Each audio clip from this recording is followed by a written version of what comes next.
goodness that is cheap in beauty makes beauty brief in goodness, but grace, being the soul of your complexion, will keep the body of it ever fair.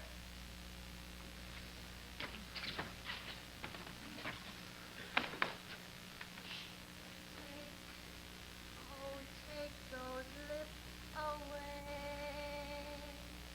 that so sweetly was sworn, and those eyes of little flame, lights that do not breathe of warmth. Welcome, all agreed. She'll take the enterprise upon her, Father, if you advise it. It is not my consent, but my entreaty too. Little have you to say when you depart from him, but soft and low. Remember now, my brother. Fear me not. Nor, gentle daughter, fear you not at all. He is your husband on a pre-contract. To bring you thus together, 'tis no sin. Sith that the justice of your title to him doth flourish the sea. Come, let us go. Our corns to reap, for yet our times to sow.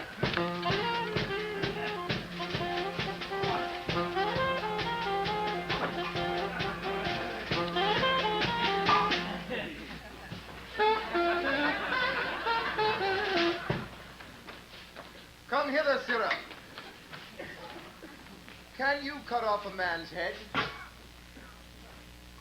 If he be a bachelor, sir, I can. But if he be a married man, he's his wife's head, and I can never cut off a woman's head. Come, sir. Leave me your snatches and yield me a direct answer. Tomorrow morning ought to die Claudio and Barnardine. Yeah. Here in our prison is a common executioner who in his office lacks a helper. If you will take it on you to assist him, it shall redeem you. If not, you shall have your full time of imprisonment and your deliverance with an unpitied whipping. For you have been a notorious bawd. Sir, I've been an unlawful bawd time out of mind.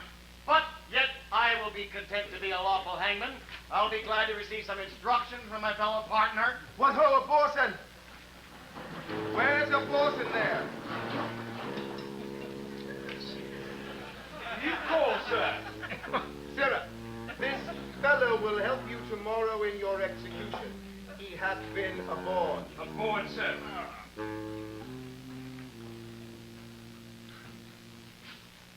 Fire for him. He will discredit our mystery. Come, sir, you weigh equally.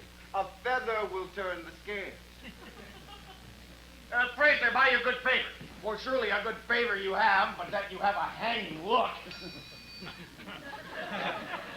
Do you, sir, call your occupation a mystery? Aye, sir, it is a mystery. Well, painting, I've heard say, is a mystery. And your whores, being members of my occupation, using painting to prove my occupation a mystery. Well, what mystery there can be in hanging? If I should be hanged, I cannot imagine. Come on, boy. I will instruct thee in my trade. Follow. I do desire to learn, sir. Call hither Claudio and Barnardine.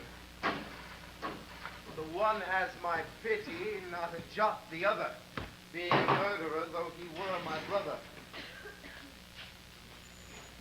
Look, here's the warrant, Claudio, for thy death. 'Tis now the dead of midnight, and by 8 tomorrow, thou must be made immortal.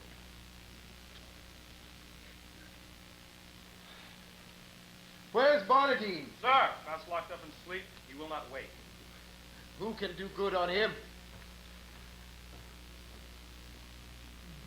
Well, go. Prepare yourself. Put up with noise. Heaven send your spirit comfort. By and by.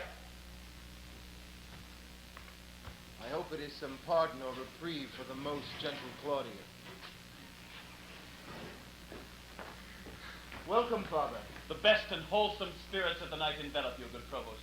Who called here of late? None since the curfew rung? Not Isabel. No. They will then, ere it be long. What comfort is for Claudio? There's some in hope. It is a bitter deputy. How are they come? Have you no countermand for Claudio yet, but he must die tomorrow? None, sir, none. As near the dawning, Provost, as it is, you shall hear more ere morning. Happily you something know. Yet I believe there comes no counterman. No such example have we. Besides, upon the very siege of justice, Lord Angelo hath to the public ear professed the contrary. This is his lordship's man. And here comes Claudio's pardon. This is a gentle provost. Seldom when the steeled jailer is the friend of men. My lord hath sent you this note, and by me this further charge, that you swerve not from the smallest article of it, neither in time, matter, or other circumstance. Good morrow, for, as I take it, it is almost dawn. I shall obey him. This is his pardon, purchased by such sin for which the pardoner himself is in. Now, sir, what news? I told you, Lord Angelo, belike thinking me remiss in my office, awakens me with this unwonted putting on. Methinks strangely, for he hath not used it before. Pray you, let us hear. Whatsoever you may hear to the contrary, let Claudio be executed by 4 o'clock, and in the afternoon Bonadine. For my better satisfaction, let me have Claudio's head sent me by 5. Let this be duly performed with a thought that more depends on it than we must yet deliver. Thus fail not to do your office, as you will answer it at your peril. What say you to this, sir? What is that Barnardine that is to be executed in the afternoon? A Bohemian born, but here nursed up and bred. One that is a prisoner 9 years old. Hath he borne himself penitently in prison? How seems he to be touched? A man that apprehends death no more dreadfully, but is in a drunken sleep. Careless, reckless, and fearless of what's past, present, or to come. Insensible of mortality and desperately mortal. He wants advice. He will have none. He hath evermore had the liberty of the prison. Give him leave to escape, hence he would not. Drunk many times a day, if not many days, entirely drunk. We have oft awakened him as if to carry him to his execution, and showed him a seeming warrant for it. It hath not moved him at all. More of him anon. There is written in your brow, Provost, honesty and constancy. In the boldness of my cunning, I will lay myself in hazard. Claudio, whom here you have warrant to execute, is no greater forfeit to the law than Angelo that hath sentenced him. To make you understand this in a manifested effect, I crave but 4 days' respite, for the which you are to do me both a present and a dangerous courtesy. Pray, sir, in what? In the delaying death. Alack, how may I do it? Having the hour limited and express command under penalty to deliver his head in view of Angelo. I may make my case as Claudio if I cross this in the smallest. By the vow of mine order, I warrant you, if my instructions may be your guide, let this Barnardine be this morning executed and his head borne to Angelo. Angelo hath seen them both and will discover the favor. Oh, death's a great disguiser, and you may add to it. Shave the head and say it was the desire of the penitent to be so bared before his death. You know the course is common. If anything falls you upon this more than thanks and good fortune by the saint whom I profess, I will plead against it with my life. Pardon me, good father, it is against my oath.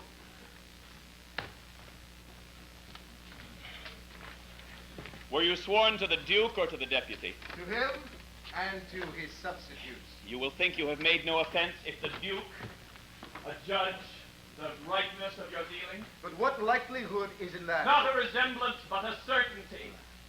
Yet since I see you fearful, I will go further than I meant, to pluck all fears out of you. Look you, sir, here is the hand and seal of the Duke. I know them both. The contents of this is the return of the Duke.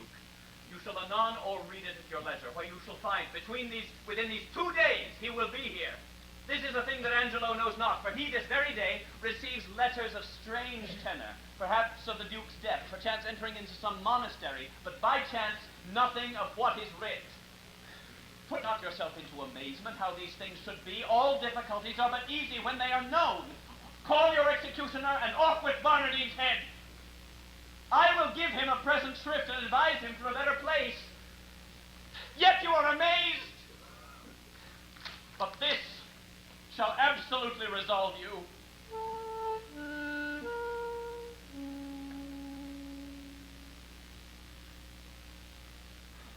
Come away. It is almost clear dawn.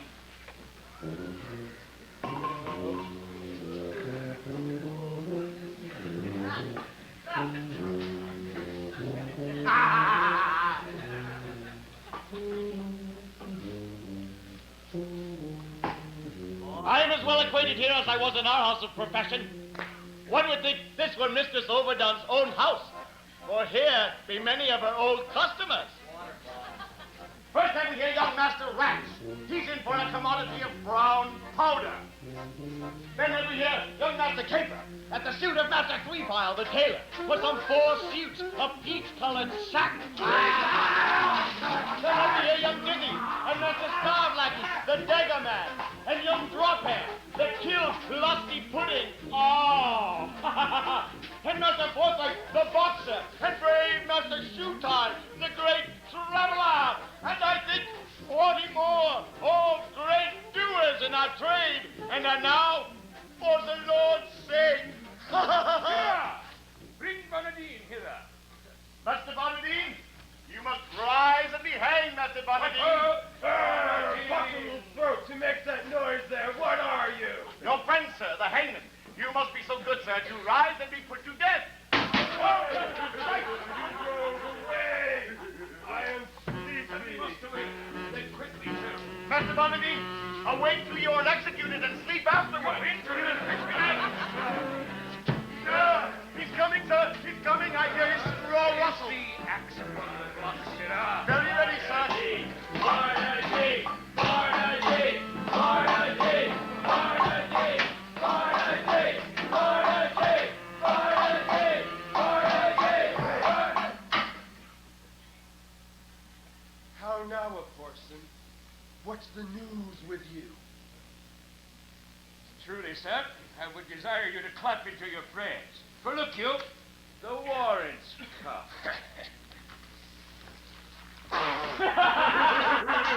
You know, I have been drinking all night. I'm not fitted for it. Oh, the better, sir. For he that drinks all night and is hanged betimes in the morning will sleep all the sounder the next day.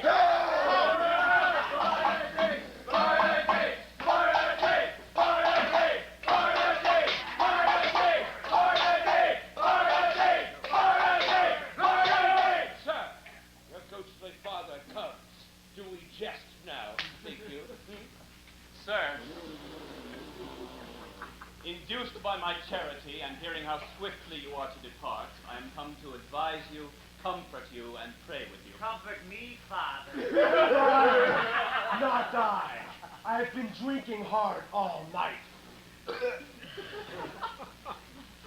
And I will have more time to prepare me, or they shall beat out my brains with billets. I will not consent to die this day.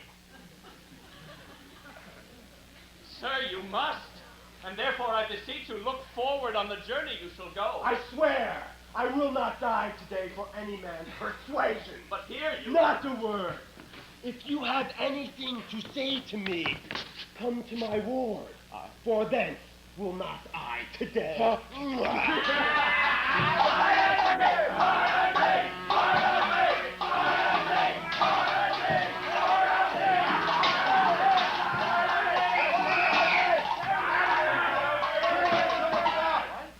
Unfit to live or die, oh Gravelheart! Now, sir, how did you find the prisoner? A creature unprepared, unmeet for death.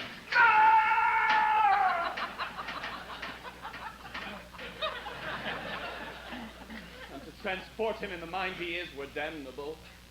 Here in the prison, Father, there died this morning of a cruel fever one Ragazine, a most notorious pirate, a man of Claudio's years. What if we do omit this reprobate till he were well inclined, and satisfy the deputy with the visage of Ragazine more like to Claudio? Oh, 'tis an accident that heaven provides. Dispatch it presently. The hour draws on. This shall be done, my good father, presently.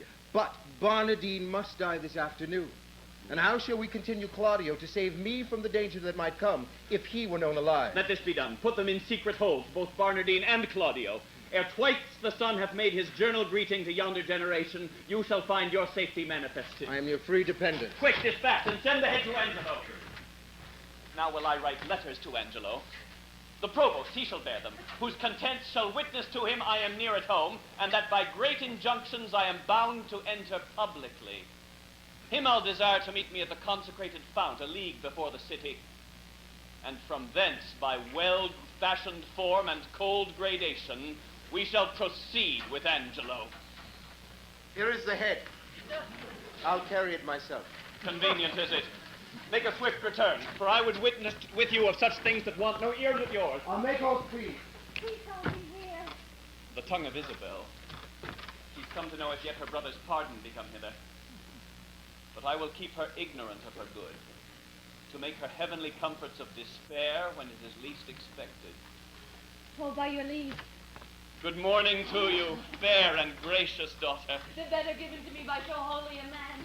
Oh, Has yet the deputy sent my brother's pardon? he hath released him, Isabel, from the world. His head is off and sent to Angelo. Nay, it is not so. It is no other. Show your wisdom, daughter, in your close patience. Oh, I will do it! Pluck out his eyes! You shall not be admitted to his sight. Happy Claudio, wretched Isabella, injurious world, most sad Angelo! This nor hurts him nor profits you a jot. Forbear it, therefore. Give your cause to heaven. Mark what I say, which you shall hear by every syllable a faithful verity. The Duke comes home tomorrow. Nay, dry your eyes. One of our covent and his confessor gives me this instant. Already he hath sent notice to Aeschylus and Angelo, who do prepare to meet him at the gates, there to give up their power. If you can, pace your wisdom in that good path that I would wish it go, and you shall have your bosom on this wretch. Grace of the Duke, revenges to your heart and general honor. I'm directed by you. This letter, then, to Friar Peter give. 'Twas that he sent me of the Duke's return. Say, by this token, I desire his company at Mariana's house tonight. Her cause and yours I'll perfect him withal, and he shall bring you before the Duke, and to the head of Angelo accuse him home and home. Yes. For my poor self I am combined by a sacred vow, and shall be absent. No. Trust not my holy order if I pervert your course. Who's here? Friar, where's the provost? Not within, sir. Pretty Isabella, my heart is pale to see thine eyes so red. Oh, but be patient. They say the Duke will be home tomorrow. Oh, by my troth, I love thy brother.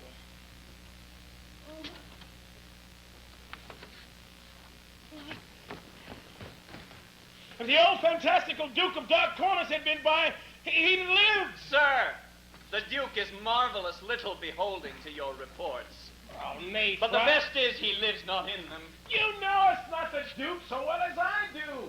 He was a better woodman than thou takes him for. Well, you'll answer this one day. Fare you well. Hey, Terry, I'll go along with thee. Well, I'll tell thee pretty tales of the Duke. You have told me too many of him already, sir, if they be true. If not true, none were enough. I was once before him for getting a wench with child. Did you such a thing? Yes, marry, did I. But I was fain to forswear it, or else they would have married me to the rotten meddler. Sir, your company is fairer than honest. Rest you well. Nay, I'll go along with thee. The lane's in. What? If body talk offend thee, we'll have very little of it. No. Nay, Friar, I'm a kind of bird. I shall stick.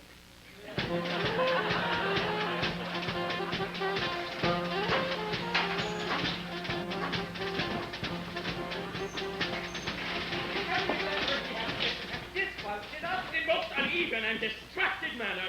It is actually so much like to madness. Pray heaven his wisdom be not tainted. And why meet him at the gates and redeliver our authorities there? And why should we proclaim it in an hour before his entry, that if any crave redress of injustice, they should exhibit their petitions in the street? He chose his reason for that, to have a dispatch of complaint, and to deliver us from devices hereafter, which shall then have no power to stand against us. I proclaim it in the streets, have the times in the morn. I'll call you at your house. Give notice to such men of salt and suit as are. I shall, sir. Fare you well. Good night.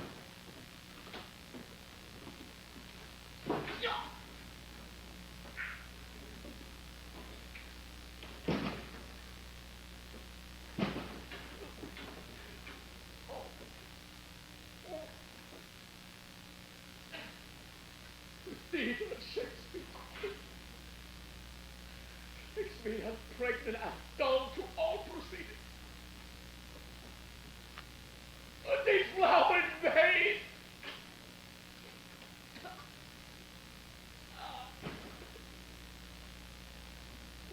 Why an eminent body that enforced the law against it? Oh, better tender shame will not proclaim against her maiden laws. Almighty, come me!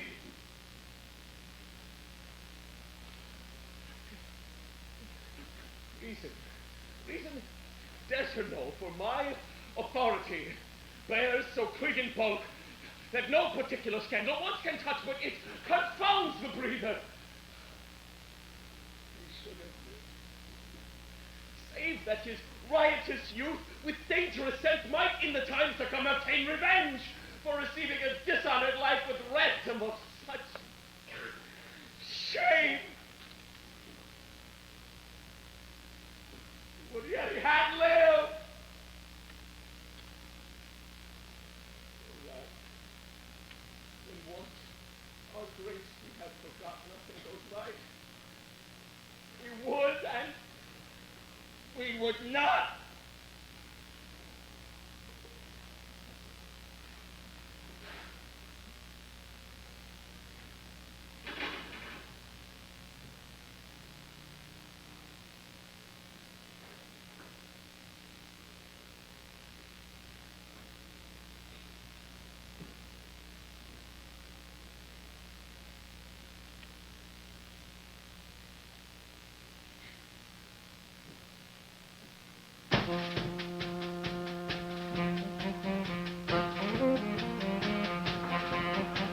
The provost knows our purpose and our plot. The matter being afoot, keep your instruction and hold you ever to our special drift, though sometimes you do blench from this to that as caused our minister. It shall be speeded well. I thank thee, Marius. Thou hast made good haste. Come, we will walk. My gentle Marius. To speak so indirectly, I am loath. I would say the truth, but to accuse him so, that is your part. Yet I am advised to do it, he says, to fail full purpose. Be ruled by him. Besides, he tells me that if peradventure he should speak against me on the adverse side, I shouldn't think it strange, but 'tis a physic that's bitter to sweet end. I would try your peace. I have found you understand most fit where you may have much vantage of the Duke. Oh.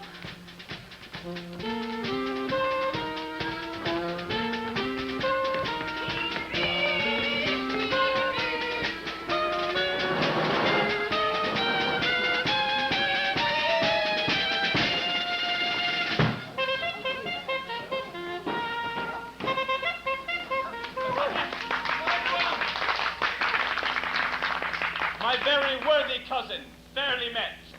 Our old and faithful friend, we are glad to see you. Happy return be to your royal grace. Many and hearty thankings to you both. We have made inquiry of you, and we hear such goodness of your justice that our soul cannot but yield us forth to public thanks for running more requital. You make my bonds still greater. Oh, but your desert speaks loud, and I should wrong it to lock it in the wards of covert bosom, when it deserves with characters of brass a forted residence against the tooth of time and razor of oblivion. Give we our hands, and let the subjects see, to make them know, that outward courtesies would fain proclaim favors that keep within. Come, Aeschylus, you must walk by us on our other hand, and good supporters are you. How is your time? Justice, a royal duke! Veil your regard upon a wronged. I would fain have said amain. My lord, a petition. O worthy prince, dishonor not your eye by throwing it on any other object until you have heard me in my true complaint and given me justice. Justice! Relate your wrongs. In what? By whom? Be brief. Here is Lord Angelo will give you justice. Reveal yourself to him. O worthy prince, you bid me seek redemption of the devil. Hear me yourself. For that which I must speak must either punish me not being believed or wring redress from you. Hear me, oh hear me, hear. My lord, her wits, I fear me, are not firm. She hath been a suitor to me for her brother, cut off by course of justice. By course of justice. And she will speak most bitterly and strange. Most strange, but yet most truly will I speak. That Angelo is forsworn. Is it not strange? That Angelo is a murderer. It's not strange. That Angelo is an hypocrite, a virgin violator. Is it not strange? It's strange. this is all as true as it is strange. Oh, nay, it is 10 times true, for truth is truth to the end of reckoning. Away with her, poor soul. She speaks this in the infirmity of sense. Oh, Prince, I conjure thee, as thou believest there is another comfort than this world, that thou neglect me not with that opinion that I am touched with madness. Make not impossible that which but seems unlike. 'Tis not impossible but one. The wickedest caitiff on the ground may seem as shy, as just, as grave, as absolute as Angelo. Even so may Angelo, in all his dressings, caracts, titles, forms, be an arch-villain. Believe it, O royal prince. If he be less, he's nothing, but he's more. Had I more name but badness. By mine honesty, if she be mad, as I believe no other, her madness hath the oddest frame of sense. Such a dependency of thing on thing as e'er I heard in madness. Gracious Duke, harp not on that, nor do not banish reason with inequality. But rather let your reason serve to make the truth appear where it seems hid, and hide the false seems true. Many that are not mad have sure more lack of reason. What would you say? I am the sister of one Claudio, condemned upon the act of fornication to lose his head. Condemned by Angelo. I, in probation of a sisterhood, was sent to by my brother. One Lucio was then the messenger. That's I, and to like your grace. I came to her from Claudio and desired her to try her grace's fortune with Angelo for her poor brother's part. That's he indeed. You were not bid to speak. No, my good lord, nor wish to hold my peace. I wish you now, then. Pray you take note of it, and when you have a business for yourself, pray heaven you then be perfect. I warrant, Your Honor. The warrant's for yourself. Take heed to it. This gentleman told someone of my tale. Right. It may be right, but you are in the wrong to speak before your time. Proceed. I went to this pernicious caitiff deputy. That's somewhat madly spoken. Pardon it, the phrase is to the matter. Mend it again. The matter. Proceed. In brief, to set the needless process by, how I persuaded, how I prayed and kneeled, how he repelled me, and how I replied. But this was of much length. The vile conclusion I now begin with grief and shame to utter. He would not, but by gift of my chaste body to his concupiscible and temperate lust, release my brother. And after much debatement, my sisterly remorse confutes mine honor, and I did yield to him. The next morning, betimes his purpose surfeiting, he sent a warrant for my poor brother's head. This is most likely. Oh, that it were as like as it is true. By heaven, fond wretch, thou knowest not what thou speakst, or else thou art suborned against his honor in hateful practice. First, his integrity stands without blemish. Next, it imports no reason that with such vehemency he should pursue faults proper to himself. If he had